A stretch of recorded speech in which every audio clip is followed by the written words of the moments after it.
There is a woman in a small town in Nagano who is 78 years old. Each morning she kneels on the floor to fold her bedding, rises without using her hands, and walks to the window with a spine as straight as a young reed. No one taught her a workout. She has never owned a gym membership. Her back never learned to fall. Now picture Diane. She is 58, in Ohio, and she has done everything right. The ergonomic chair, the lumbar cushion, the posture-correcting brace she ordered online.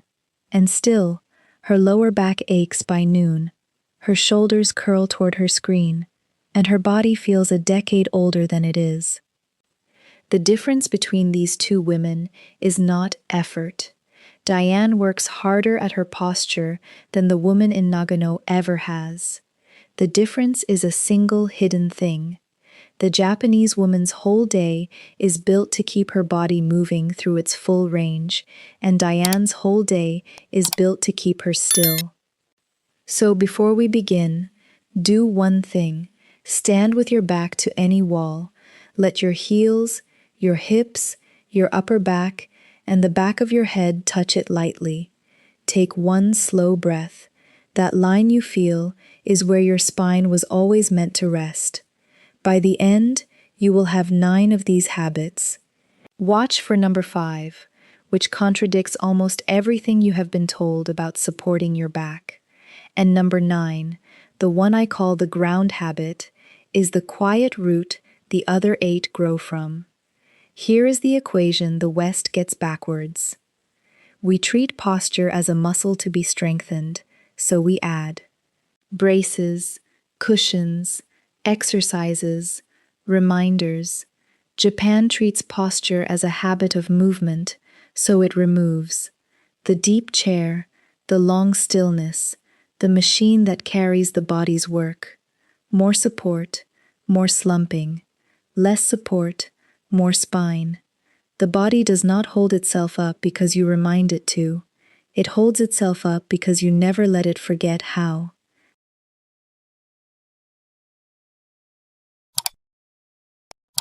Number 1. Rajio taiso, the 3-minute reset. Across Japan, at 6:30 in the morning, a piece of music plays that almost everyone over 60 knows by heart. Rajio taiso means radio calisthenics. It has been broadcast since 1928, the same sequence of reaches and twists and bends, done in living rooms and parks and courtyards by millions of people, many of them well into their 80s. The Western default is to save movement for the workout, an hour we schedule and dread and often skip. So the first hours of the day pass with the body folded into a chair, the spine setting like cement. Rajio taiso does the opposite. It asks nothing of your fitness. It carries every major joint through its full arc before the day can stiffen it. Shoulders rolled back, spine twisted gently side to side, arms lifted overhead. 3 minutes. The body wakes up already tall. Tonight, find one of these sequences and set it to play when you wake. Reach overhead, twist slowly each way, roll the shoulders back 5 times before your feet ever reach the kitchen. But a morning reset only holds if the rest of the day does not quietly undo it. And most days are built to undo it, starting with the very thing you sit on, which we come to at number 5, the one that contradicts what you have been told.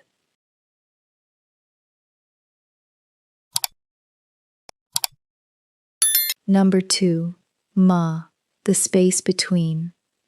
Ma is one of the most beautiful ideas in Japanese life. It means the meaningful interval, the pause in music, the empty space in a room, the breath between words. It is the belief that emptiness is not waste. It has a job. Your spine needs ma. It is not built to hold one shape for hours. It is built to change shape often. The Western default is to sit through the whole meeting, the whole show, the whole afternoon, proud of not breaking the flow. and the body pays for that unbroken flow in stiffness. The Japanese home makes intervals unavoidable. You rise to bring the tea. You kneel to reach the low shelf. You step out to the entrance. The day is stitched with small returns to standing, and each one is a spinal reset you never scheduled. You do not need a Japanese house to borrow this. You need a reason to stand. Tonight, decide that every time an episode ends, or a chapter closes, or the kettle clicks, you rise and reach for the ceiling once before you sit again.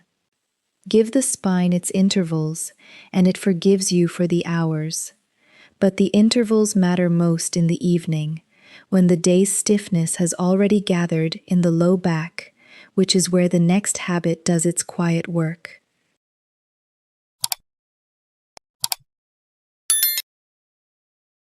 Number 3.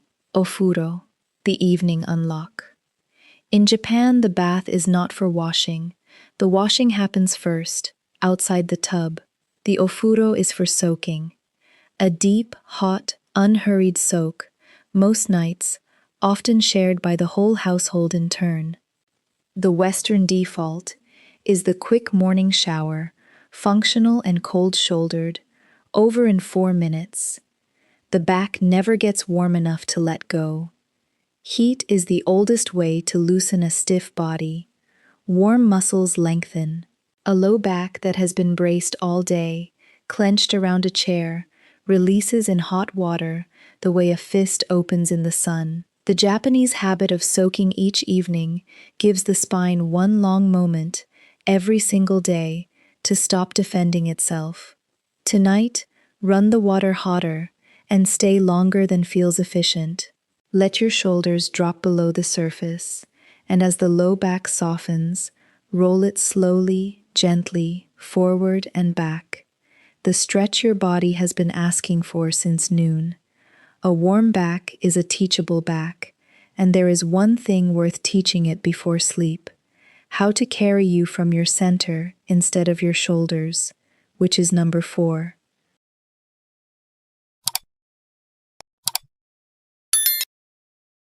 Number 4, Hara, the center you forgot. In Japanese, Hara means the belly, but it means far more than that. It is the body's center of gravity, a point a few inches below the navel that the old martial and movement traditions call the tanden. To move from your Hara is to let that center lead, so the body follows in one calm piece. The Western default is to lead with the head and the shoulders. We lunge toward the screen face first, chin poking forward, shoulders rushing ahead of the spine. The center is left behind, and the neck and upper back are left to hold a weight they were never meant to carry alone. Standing from your Hara is easy to feel. Let your weight settle low into the floor of your belly and your feet. Let your shoulders hang heavy and quiet. Suddenly the head sits back over the spine where it belongs, and the strain drains out of your neck. Tonight, stand and place one palm flat below your navel. Breathe down into it until your lower belly rises. Let that low center feel like the part of you that leads. Slow down here. Let this land. Because the moment you stop leading with your shoulders, you will notice how much of your day has been quietly training you to slump, starting with the one you sit on. Which brings us to number 5, the one that contradicts what you have been told.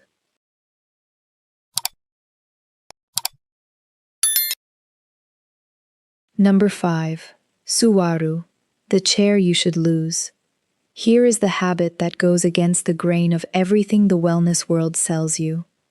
In Japan, especially among older generations, a great deal of daily life still happens close to the floor. You sit on a zabuton cushion at a low table. You kneel. You cross your legs.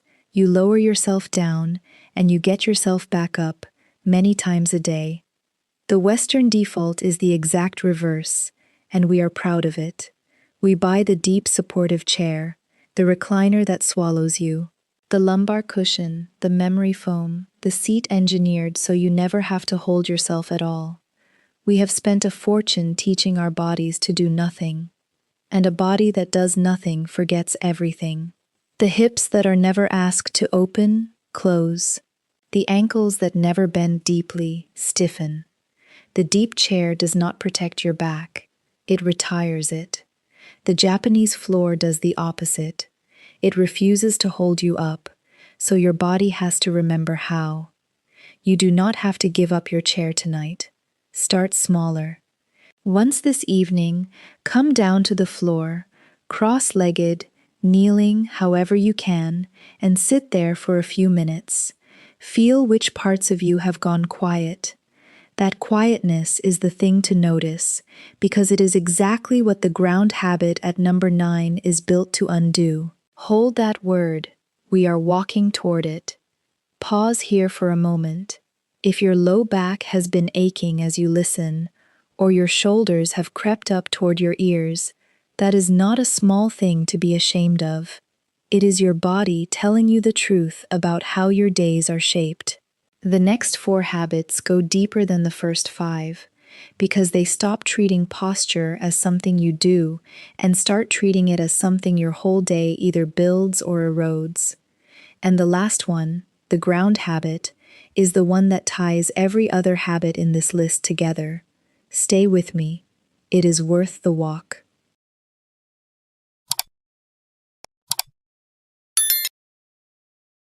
Number 6. Genkan, the step you rush. Every Japanese home begins with a genkan, the recessed entrance where you stop and bend and take off your shoes before you step up into the house. It happens several times a day, without ceremony, without thought. The Western default is to keep our shoes on and march straight in, or to toe them off while standing, wobbling, one hand braced on the wall.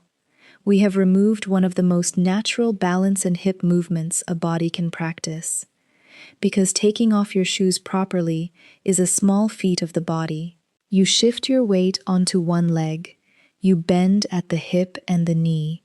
You balance for a breath. Done daily, at the door, it keeps the hips mobile and the ankles awake, and it keeps the sense of balance that fades quietly with age from fading at all.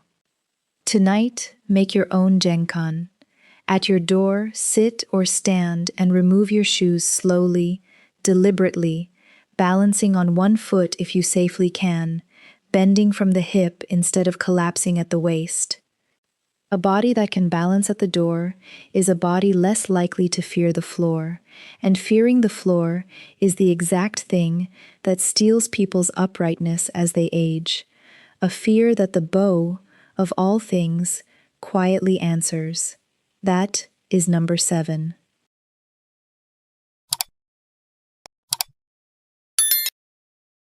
Number 7. Ojigi, the bow that saves your back. Japan bows. In greeting, in thanks, in apology, dozens of times a day, the body folds forward from the hips and rises again. Ojigi is a gesture of respect. It is also, quietly, one of the most protective movements a spine can practice. Watch how most Western bodies bend to pick something off the floor. They round the back, curl the shoulders, and hinge from the waist, the exact motion that strains a low back over the years. The default is to fold the spine. A proper bow does not fold the spine. It hinges at the hips, keeping the back long and straight, tipping forward like a drawbridge from a fixed base. Practiced as a daily courtesy, it trains the body to bend from the hips by reflex, so that when you reach for the laundry, the grandchild, the dropped key, your back stays safe without you thinking about it. Tonight, practice a slow bow, hands resting on your thighs, back long, hinge forward from the hips only, and rise. Feel the fold happen where it should, at the hip, not the spine. Bend from the hips by habit and your back stops absorbing what your hips were built to, which matters enormously for the one daily chore that bends you more than any other, the one at number 8.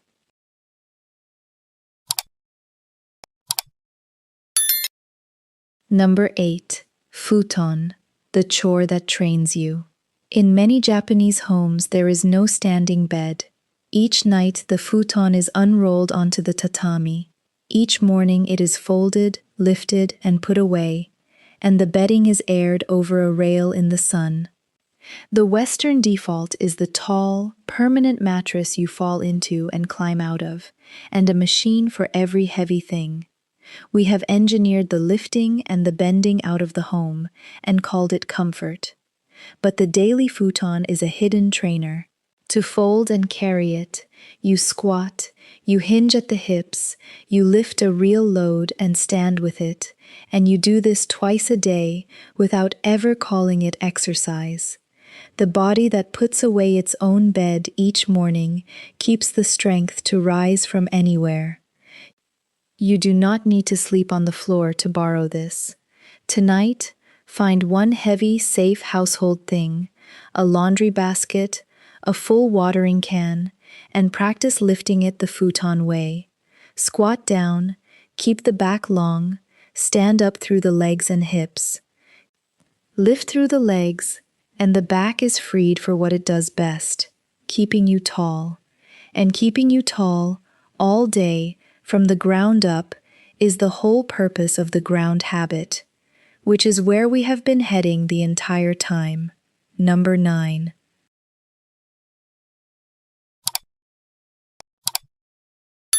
Number 9. Tachizuwari, the ground habit. Here is the root the other 8 grow from. In Japan, the act of lowering yourself all the way to the floor and rising all the way back up is not an occasional feat. It is a normal, daily, dozens of times motion. You sit to eat, you kneel to fold, you settle to the floor to rest, and you get back up. This is the ground habit, a body that stays friends with the floor. Some years ago, researchers studied something almost absurdly ordinary. They watched how easily people could lower themselves to sit on the floor and then stand back up without using their hands, and they scored it. Then they followed those people for years. The ones who could rise from the floor easily lived measurably longer than those who could not. One plain motion held a quiet report on the whole body. The strength, the balance, the mobility, the independence that keeps a person upright through the decades. The West spent a century removing this motion from life. The chair, the high bed, the sofa, the elevator, each one a small kindness that quietly retired the body from the floor. And a body retired from the floor slowly forgets how to return to it. The other 8 habits all point here: the morning reset, the intervals, the warm back, the center, the lost chair, the balance at the door, the bow, the daily lift. Every one keeps some piece of you ready for this single test. Can you still get down, and can you still get up?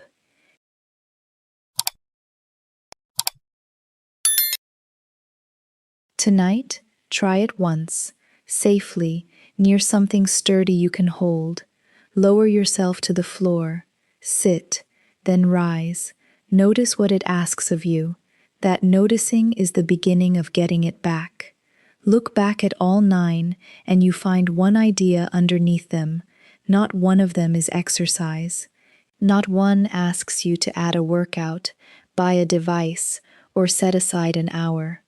Every single one removes something the modern world added: the long stillness, the deep chair, the machine that carries your body's work and lets your ordinary day do what it was always able to do. The West adds support and slowly forgets how to stand. Japan removes the support and never forgets. You do not reshape your body after 50 by trying harder. You reshape it by refusing, in a dozen small daily ways, to let it go unused. Think again of the woman in Nagano, 78 years old, rising from the floor without her hands and walking to the window straight as a reed. She is not stronger than you. She is not younger than you were. She never stopped asking her body to move through its whole life, and neither, starting tonight, do you. So before you go, one question. Of these 9 habits, which is the one your body is most missing right now? Is it number 5, the chair you never should have trusted? Is it number 9, and you already know, deep down, that the floor has become a little frightening? Drop that number in the comments, not because we are keeping score, but because naming the one thing is the first step toward actually changing it. And someone else reading your comment might see themselves in it and feel a little less alone in a body that has started to ache. If this changed the way you see your own posture, share it with one woman in your life whose back has been quietly hurting for years. She might be one habit, one evening on the floor, one honest try away from standing tall again. One gentle note before you go. This channel shares cultural ideas and perspectives for reflection, not professional medical, mental health, or financial advice. If your back pain is sharp, new, or lasting, please see a doctor before changing how you move.